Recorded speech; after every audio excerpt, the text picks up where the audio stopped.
Tidak mungkin dari kejahatan, keburukan lahir kebaikan. Tidak mungkin dari proses yang merusak lahir perbaikan. Nah ini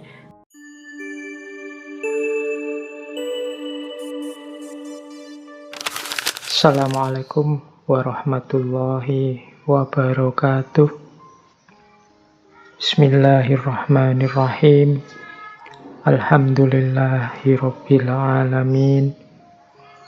Assalatu wassalamu ala asyrafil anbiya'i wal mursalin Sayyidina wa maulana Muhammadin wa ala alihi wa ashabihi wa man tabi'ahum bi ihsanin ila yaumiddin. Bismillah. Mari teman-teman kita lanjutkan ngaji filsafat kita. Kita lanjutkan belajar lagi dan belajar lagi.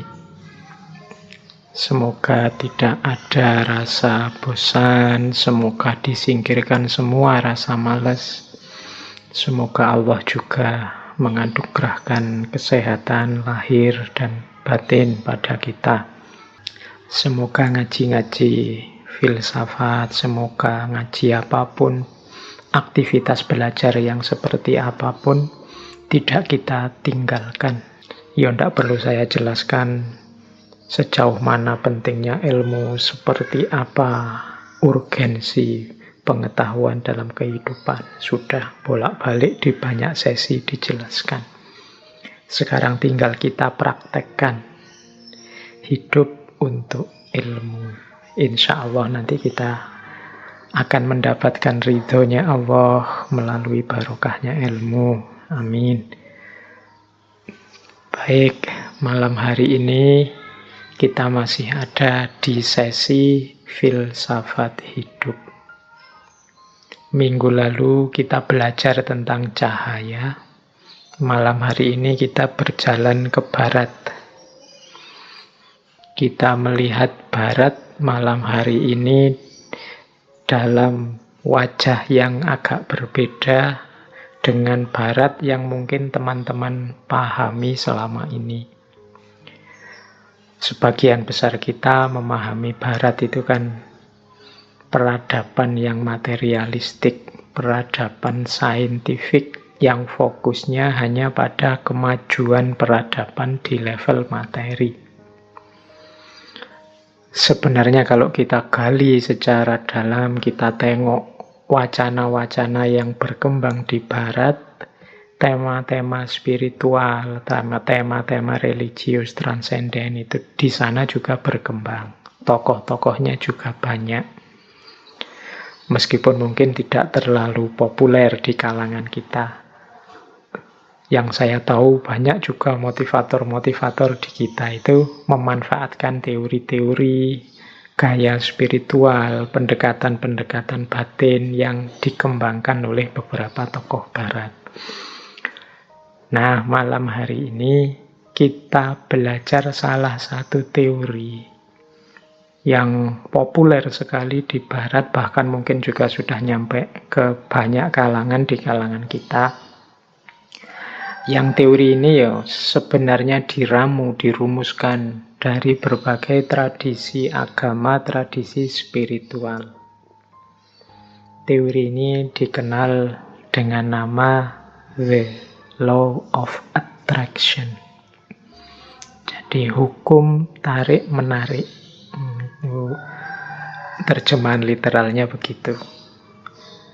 Apa sih hukum tarik-menarik itu? Ya, bismillah kita belajar ya malam hari ini. Saya buka dengan quotes yang populer sekali dari Buddha untuk memahamkan kita, mengantarkan kita ke gagasan utamanya Law of Attraction. Menurut saya quotes ini nanti jadi kuncinya sampai ke belakang. Dan inti teorinya mungkin ya ada di quotes ini. Jadi ada satu quotes dari Buddha yang bunyinya, apa yang engkau pikirkan, seperti itulah nanti engkau akan menjadi. Apa yang engkau rasakan, itulah nanti yang akan engkau tarik, maksudnya engkau hadirkan, yang akan terjadi dalam hidupmu. Dan apa yang engkau bayangkan, itulah nanti yang engkau ciptakan. What you think, you become. What you feel, you attract. What you imagine, you create. Teori law of attraction ini nanti sebenarnya intinya ada di sini. Ada di satu quotes ini. Quotes ini dari Buddha. Ya seperti tadi saya bilang, teori law of attraction ini diramu dari berbagai tradisi spiritual oleh beberapa tokoh. Nanti kita lihat siapa saja tokoh-tokoh itu ya, antara lain.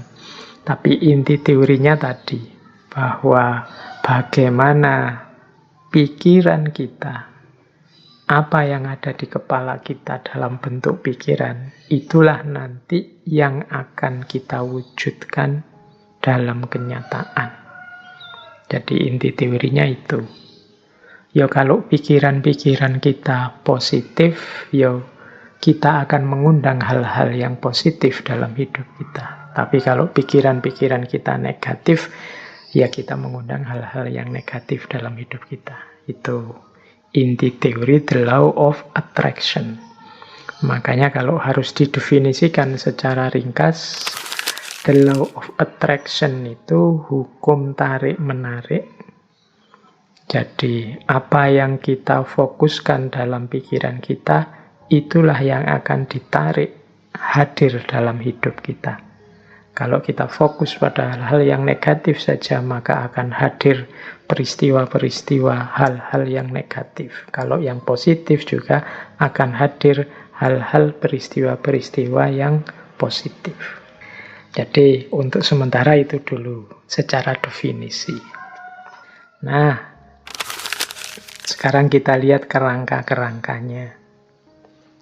Yang pertama, teori the law of attraction ini kalau di barat biasanya dikaitkan dengan gerakan spiritual baru. Namanya New Thought.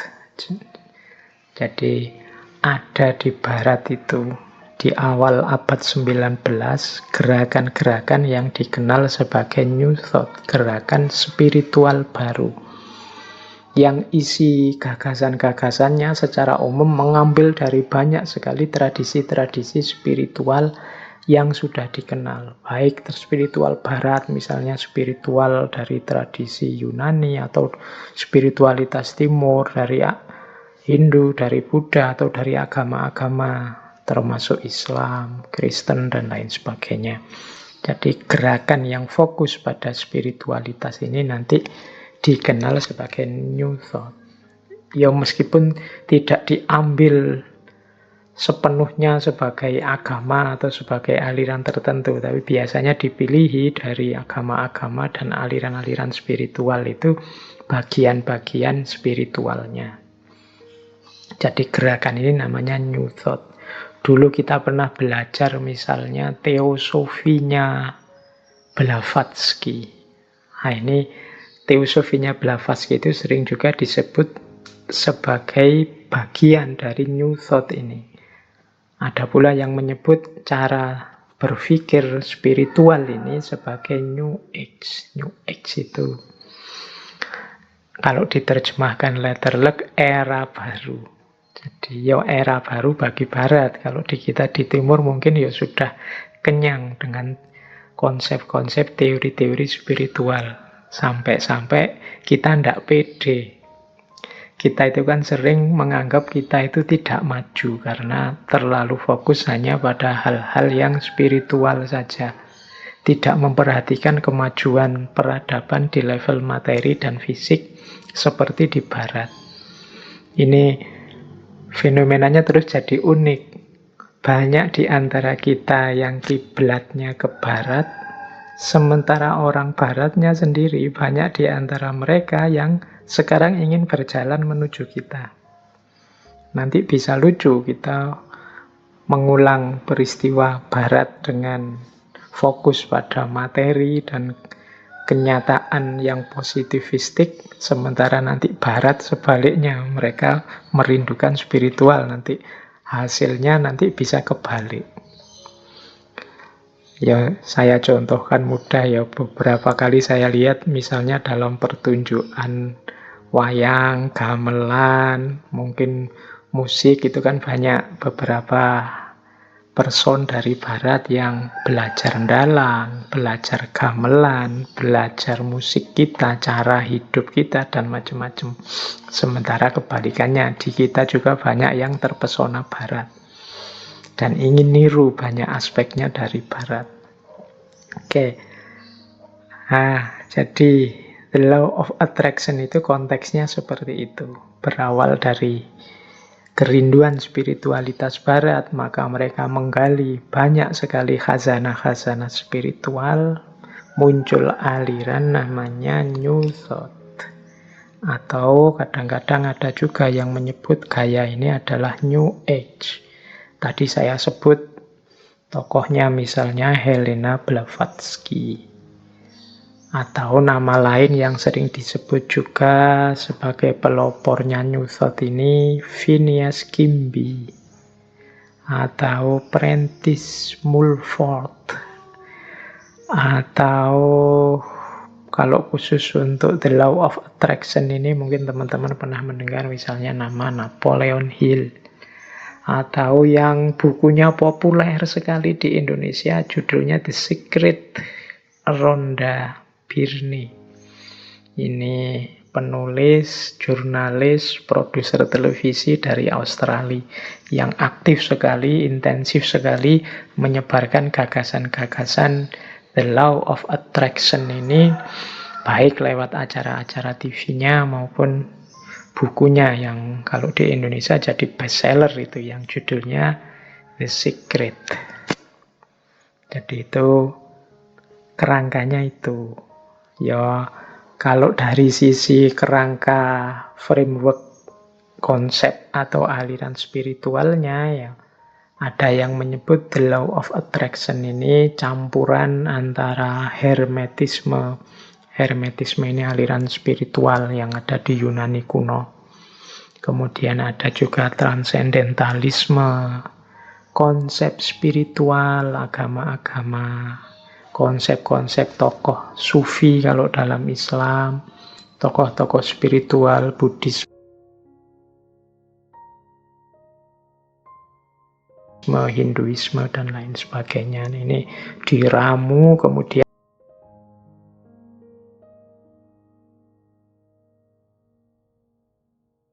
salah satunya muncullah teori The Law of Attraction. Yang pertama itu. Yang kedua, Law of Attraction ini merupakan salah satu worldview, pandangan dunia di antara banyak pandangan dunia spiritual yang lain. Jadi New Thought tadi punya beberapa, kalau bahasa mudahnya kita sebut saja natural law. Ada hukum alam tapi di aspek spiritual. Selama ini kita ngertinya hukum alam itu kan aspek fisiknya.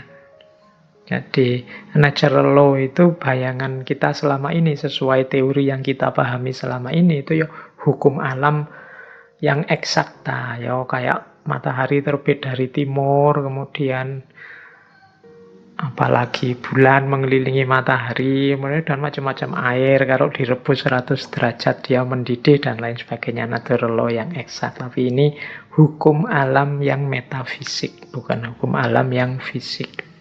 Nanti ada, kita tengok beberapa, termasuk natural law ini, termasuk law of attraction ini. Jadi ciri pertama dia New Thought, ciri kedua dia natural law, tapi natural law yang metafisik. Yang ketiga natural law ini punya gagasan, kalau bahasa filsafatnya, mind over body. Jadi mind over body ini pikiran yang menguasai tubuh, yang rohani lebih penting daripada jasmania. Ini kalau di kita pandangan ini biasa sekali. Kita belajar mistisisme, kita belajar tasawuf, itu asumsi besarnya adalah mind over body. Yang rohani itu yang esensial. Sementara yang jasmani ini sifatnya parsial temporal. Nah, kalau di barat tapi ini wacana yang luar biasa, karena barat modern itu kan sering melihat dunia ini di aspek materinya saja. Makanya teori-teori sains itu sering disebut positivistik. Positivistik itu hanya percaya pada yang ada faktanya dan yang masuk akal saja. Kalau tidak ada faktanya, tidak percaya. Kalau tidak masuk akal, tidak percaya. Nah, ini pandangan kebalikan dari mind over body. Dia butuh fakta dulu, butuh kenyataan dulu, baru percaya. Ya kalau teman-teman sering posting di medsos, terus teman mau menyampaikan sesuatu, terus kalian balesnya, kalau tidak ada fotonya atau tidak ada videonya, tidak percaya. Tidak ada fotonya berarti hoax. Nah, butuh fakta dulu, butuh bukti nyata dulu, baru percaya. Ini sebenarnya tradisi modern yang dikenal sebagai positivistik. Misalnya tentang yang gaib-gaib, kita tidak percaya dulu sama yang gaib-gaib sebelum ada faktanya. Oh, itu kalau kita orang yang beragama agak kesulitan menggunakan logika ini, karena keimanan kita itu isinya ya sebagian besar hal-hal yang metafisik, yang tidak bisa diakses langsung oleh panca indera. Jadi kalau kita punya pandangan body over mind, wah susah kita. Jangan-jangan ini yang membuat kadang-kadang hari ini kan kita banyak ini membawa kamera ke kuburan-kuburan, bahwa ingin membuktikan ada yang gaib bener, ada hantu bener apa enggak, ada jinnya bener apa enggak. Itu kan karena kita ingin membuktikan bahwa di situ secara fisik bisa difoto atau bisa digambar tentang manifestasi yang gaib-gaib itu. Ya namanya gaib ya susah sebenarnya dicari fakta fisiknya, wong dia karakternya metafisik. Tapi kan kita menuntut terus bukti fisik. Nah ini jangan-jangan memang paradigma berpikir kita, paradigma yang body over mind. Jadi nuntut fakta nyata dulu sebelum percaya. Ini agak berat bagi kalangan agamawan. Nah di barat mulai ada kesadaran mind over body, termasuk munculnya the law of attraction ini. Kita lanjutkan. Silahkan ambil nafas sebentar. Nah, kita lihat lagi ya tadi yang tentang natural law tadi. Saya membaca buku yang judulnya Seven Cosmic Laws. Ini teorinya mirip dengan natural law tadi yang nulis William Walker Atkinson. Saya jelaskan sebentar. Natural law versi para spiritualis barat ini. Nanti mungkin teman-teman ada kesempatan untuk membandingkannya dengan spiritualitas timur. Termasuk mungkin juga spiritualitas Islam. Yo, malam hari ini kita belajar beneran. Siapa tahu ada kebijaksanaan-kebijaksanaan spiritual dari barat yang bisa menggugah kita semakin jadi orang yang baik. Nah, Seven Cosmic Law. Ini sebelum masuk spesifik ke arah the law of attraction. Law of attraction itu salah satunya saja. Sebenarnya ada, kalau menurut William Walker Atkinson, ada 7 hukum semesta. Istilahnya kan kosmik. Jadi alam semesta ini ada 3 rumusan hukumnya. Yang pertama apa? Yang pertama ada the law of vibration. The law of vibration itu segala sesuatu itu bergetar. Tidak ada yang diam. Getaran-getaran dalam frekuensi yang sama akan saling menarik. Kegembiraan akan menarik kegembiraan yang lain. Nah, fokuslah secara konsisten terhadap pikiran tertentu, maka akan menarik getaran yang sama. Jadi the law of vibration itu kita ini bergetar terus. Ini menjelaskan bergetar ini mungkin tidak mudah. Kita ini kan sebenarnya tidak diam. Coba teman-teman perhatikan pikiranmu, perasaanmu, intelijensimu. Ini kan kerja terus. Ya dari luar kelihatan diam, tapi di dalammu itu kan rame terus. Nah, itu mungkin mudahnya ya, jenis getaran. Engkau sedang berada di frekuensi mana? Mungkin engkau sedang marah-marah, mungkin engkau sedang senang, mungkin engkau sedang gelisah, mungkin hari ini engkau sedang bingung karena vaksin, mungkin hari ini engkau sedang gelisah karena sekelilingmu sedang pembatasan ketat karena pandemi. Mungkin ini kan sebenarnya dirimu itu sedang bergetar. Nah, the law of vibration itu vibrasi yang sama akan saling menarik atau akan menggetarkan energi atau menggetarkan vibrasi yang dekat dengan dirinya. Jadi kalau kita gembira, sekeliling kita akan hawanya gembira. Dan orang-orang yang di dekat kita akan terpengaruh oleh kegembiraan itu. Itu the law of vibration, mudahnya begitu.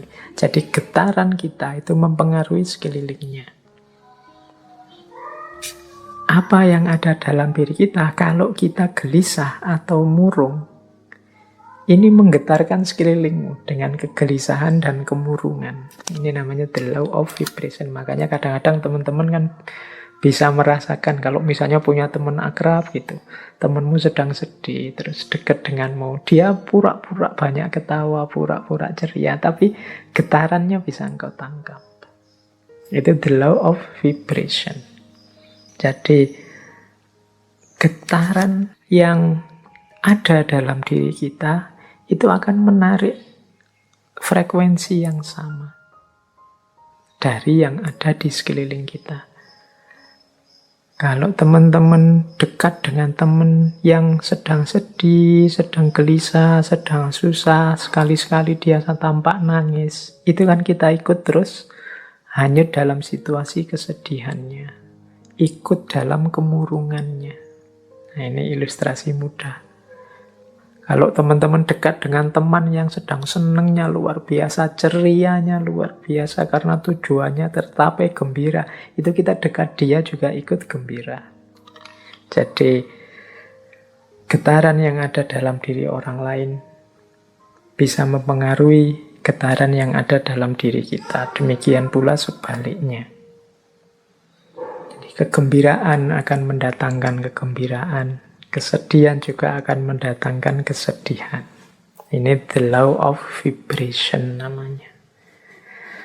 Menyikapi the law of vibration itu seperti apa? Ya menurut William Walker Atkinson adalah fokuslah pada yang baik-baik, yang indah-indah, yang nyaman-nyaman di pikiranmu.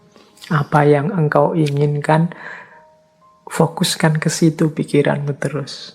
Jadi getaran kesuksesan, getaran cita-cita keberhasilan, getaran cita-cita kebahagiaan itu biar menyebar kemana-mana dan menarik itu ke dalam dirimu. Yaitu, ayo mikir yang positif-positif saja. Ayo menginginkan yang baik-baik saja. Ayo mengharapkan yang nyaman-nyaman saja, yang damai-damai saja. Loh, itu nanti itulah yang akan hadir karena tertarik oleh getaran keinginan kita, getaran yang ada dalam diri kita. Itu namanya the law of vibration. Itu hukum yang pertama. Jadi carilah frekuensi yang bagus, getaran yang bagus dalam dirimu. Dan hidupkan itu biar mempengaruhi sekelilingmu. Yang pertama itu cosmic law, yang kedua the law of relativity. Dalam hidup ini berlaku hukum relativitas. Relativitas mungkin tidak persis sama seperti relativitasnya Einstein. Tapi relativitas di sini adalah mudahnya begini. Tidak ada sesuatu yang bisa kita pahami sampai kita hubungkan dengan sesuatu yang lain. Apakah itu tentang sifat, nilai, kualitas, atau artinya sesuatu, dan lain sebagainya. Itu kita akan susah memahami kalau kita tidak menghubungkannya dengan yang lain. Itu namanya the law of relativity. Ilustrasi mudahnya, misalnya sampean mau menilai saya, Pak Faiz itu wajahnya seperti itu masuk kategori ganteng apa jelek? Itu kan susah kamu jawab, mungkin ya sungkan barang, tidak berani ngomong. Tapi mudahnya itu, kalian ngerti saya cakep apa jelek, itu kan ketika dibandingkan, dihubungkan dengan yang lain. Mungkin dengan wajahnya orang lain. Kalau dihubungkan dengan yang lebih cakep, ya saya tidak ada apa-apanya. Tapi kalau kamu cari yang lebih drop, jauh lebih jelek, mungkin saya yang masuk kategori ganteng. Itu the law of relativity. Indonesia ini negara yang nyaman, maju, atau negara yang terbelakang, mundur? Itu jawabmu mesti susah, karena parameter bisa macam-macam orang bikin. Mudahnya apa? Relatif. Relate-kan dengan sesuatu yang lain. Jadi jawabannya mestinya, kalau dihubungkan dengan negara ini kita masih terbelakang. Tapi kalau kita sambungkan dengan negara ini ya masih lumayan. Kita masih tergolong lebih maju. Itu namanya the law of relativity. Jadi ini hukum alam yang kedua. Nah, maksudnya apa William Walker ini menunjukkan the law of relativity? Ya, hendaknya kita ini selalu menghubungkan situasi yang kita alami dengan yang lebih buruk atau lebih kurang atau di bawah kita. Tujuannya apa? Biar kita bersyukur. Semua kegelisahan, ya mungkin tidak 100% lah. Sebut saja 90% kegalauan, kegelisahan kita hari ini, itu muncul karena kita merelasikan diri dengan sesuatu yang lain, yang lebih tinggi, lebih bagus, lebih sukses, pokoknya lebih segalanya dari kita. Akhirnya kita tidak mampu untuk bersyukur. Mau bersyukur itu lebih berat karena kita melihat hidup kita ini serba kurang. Kita salah mencari relasi, menghubungkan diri kita dengan apa. Karena tiap hari mungkin engkau melihatnya artis siapa, atau melihatnya tokoh siapa, atau kiblatmu orang besar siapa, itu terus orang kaya siapa, itu terus orang sukses siapa, itu terus, sehingga ketika menengok dirimu yang lahir hanya pesimisme, underestimate, merasa betapa tidak berharganya dirimu dan lain sebagainya, akhirnya tidak bisa bersyukur. Nah, untuk bisa bersyukur, ingatlah the law of relativity tadi. Kalau engkau mau melihat yang lebih bawah darimu, masih banyak. Ada mahasiswa yang sumpek sekali karena semester akhir belum punya pacar misalnya. Dia lupa bahwa dia jadi mahasiswa itu aja sudah kelebihan yang luar biasa. Benchmarknya mungkin temennya. Benchmark itu tempat dia mengukur, tempat dia merelasikan diri, itu temennya yang sudah punya pacar. Tapi dia lupa, dalam dirinya ada banyak kelimpahan, ada banyak kelebihan. Dia sibuk hanya satu kekurangan ini. Ini biasanya karena salah merelasikan diri. Akhirnya susah bersyukur. Nah, itu hukum alam yang kedua. Law of relativity. Ayo, untuk banyak hal, ya enggak untuk semua hal ya. Untuk beberapa hal, law of relativity ini kita pakai ya untuk yang baik-baik, sholat, ibadah, untuk tekun belajar. Nah, kita ambil yang level tinggi biar kita semangat untuk meniru yang baik-baik. Tapi untuk hal-hal tertentu kita ambil standar yang lebih di bawah kita sehingga kita tidak lupa untuk bersyukur. Nah, yang ketiga, the law of cause and effect. Hukum sebab akibat. Kalau ini saya tidak perlu menjelaskan ya. Kalau dalam Islam ya ada famay ya'mal misqala dzarratin khairan yarah wa may ya'mal misqala dzarratin syarran yarah. Ada aksi, ada reaksi. Ada sebab, ada akibat. Maka menghadapi hukum yang semacam ini, marilah kita ciptakan dalam hidup ini sebab yang baik-baik saja. Sebab-sebab yang produktif, yang sukses, yang unggulan, sehingga kita mendapatkan akibat juga yang sukses, yang unggulan. Jadi karena ada sebab, ada akibat. Kalau ingin akibat yang bagus, ya ciptakanlah sebab yang bagus. Ini hukum alam juga. Tidak mungkin dari kemalasan lahir keberhasilan misalnya. Makanya jangan malas. Tidak mungkin dari kejahatan, keburukan lahir kebaikan. Tidak mungkin dari proses yang merusak lahir perbaikan. Nah, ini cause and effect. Ini hukum alam yang ketiga. Ada sebab, ada akibat. Apapun yang kita panen hari ini, itu adalah benih yang kita tanam sebelumnya. Yang keempat, the law of polarity.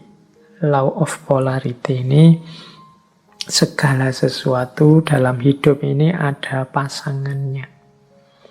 Ada panas, ada dingin, ada terang, ada gelap. Ada atas bawah, ada baik buruk, ini pasangan. Pasangan ini sifatnya saling mengadakan. Saling mengadakan, ya kalau tidak ada buruk, yang baik juga tidak akan ada. Adanya yang baik karena ada yang buruk. Ini namanya saling mengadakan. Kalau semua orang sama, semua baik, semua, ya dia tidak disebut baik, ya standar saja. Dia disebut baik karena ada yang buruk. Disebut terang karena ada situasi gelap. Disebut atas karena ada bawahnya. Bawah saja tidak ada atas, tidak mungkin. Atas saja tidak ada bawahnya, tidak mungkin. Jadi dia saling mengadakan, saling mendukung keberadaan masing-masing. Oke, jadi situasi the law of polarity ini membuat kita nanti tidak mudah melihat satu sisi saja dari sesuatu. Tapi harusnya kita melihat secara lebih lengkap. Jadi ada orang baik loh, terus kita puji, kita senangi total 100%. Dia dengan segala kebaikannya. Tiba-tiba dia melakukan sedikit atau satu keburukan. Runtuhlah kepercayaan kita yang darinya sangat cinta jadi sangat benci. Kita lupa bahwa namanya masih manusia, masih duniawi, itu pasti berpasangan. Ada baiknya, ada buruknya. Ya mungkin kadar dan ukurannya berbeda-beda, tapi pasti ada pasangan-pasangan ini.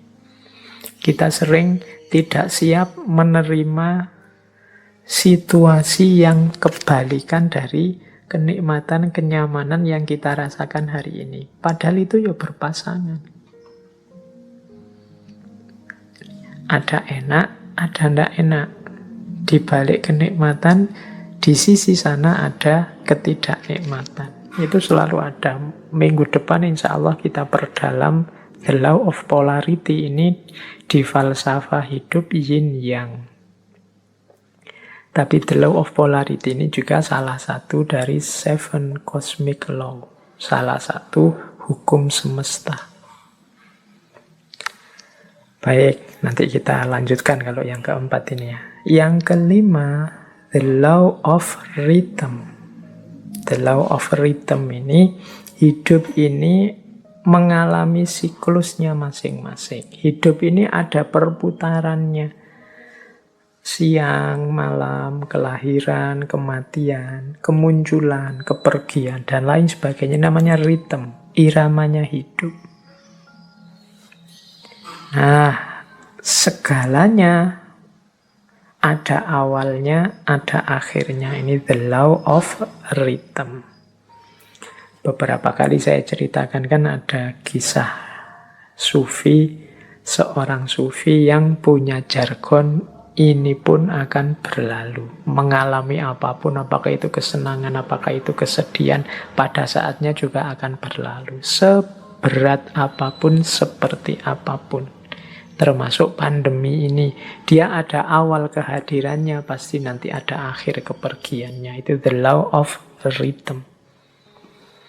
Jadi kalau kita mengalami situasi apapun, sadarlah bahwa situasi ini akan berakhir. Yang sedang sedih, ingatlah kesedihanmu pada saatnya akan berganti kegembiraan. Yang sedang gembira, wong namanya kita hidup, pada saatnya juga akan ada masalah dan kegembiraan akan bertemu dengan kesedihan. Itu namanya the law of rhythm. Hidup ini ada siklusnya. Yang sedang di bawah jangan putus asa, yang sedang di atas jangan jumawa. Karena kita ini berputar. Ini namanya the law of rhythm. Untuk the law of rhythm ini, insya Allah nanti minggu terakhir kita bahas dari perspektif filsafat Jawa. Cokro Manggilingan. Baik, kita lanjutkan. Yang keenam, the law of gestation. The law of gestation itu bunyinya begini. Segala sesuatu perlu waktu untuk terjadi. Tidak ada yang ujuk-ujuk sempurna. Tidak ada yang ujuk-ujuk utuh. Segala sesuatu dalam hidup ini butuh proses. Perlu waktu. Jadi makanya kita kalau ingin sukses juga perlu kesabaran. Menunggu momen, menunggu waktunya. Karena segala sesuatu ada waktunya. Ada waktu menanam, ada waktu memelihara, ada waktu memetik buahnya. Segalanya butuh proses. Tidak ada yang ujuk-ujuk setelah ditanam terus buahnya muncul. The law of gestation.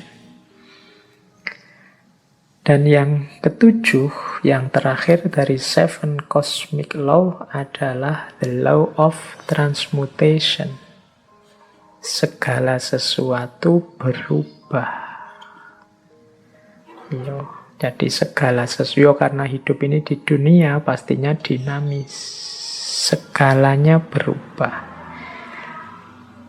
Ini banyak. Kalau kita belajar filsafatnya dulu, filsafat Yunani yang terkenal Heraklitus itu ya segalanya berubah. Kecuali perubahan itu sendiri. Yang tidak berubah hanya perubahan. Nah, law of transmutation ini menyadarkan kita untuk menghadapi perubahan, merancang dan menyiapkan perubahan agar perubahan yang terjadi arahnya sesuai keinginan kita, membuat kita lebih baik, membuat kita lebih sukses, membuat kita lebih berhasil. Jangan biarkan perubahan liar tidak terkontrol. Baik, ini 7 cosmic laws. Yo, ini alam semesta. Di level batinnya itu ada 7 mekanisme ini. Ini kalau menurut teorinya Walker Atkinson. Nah, ini pengantar untuk tadi kalau ada yang tanya, Pak, natural law tadi katanya law of attraction ini bagian dari natural law ya, karena kayak tadi unsur natural law yang law of vibration, kemudian law of cause and effect, atau law of transmutation ini kan bisa mengimplikasikan law of attraction.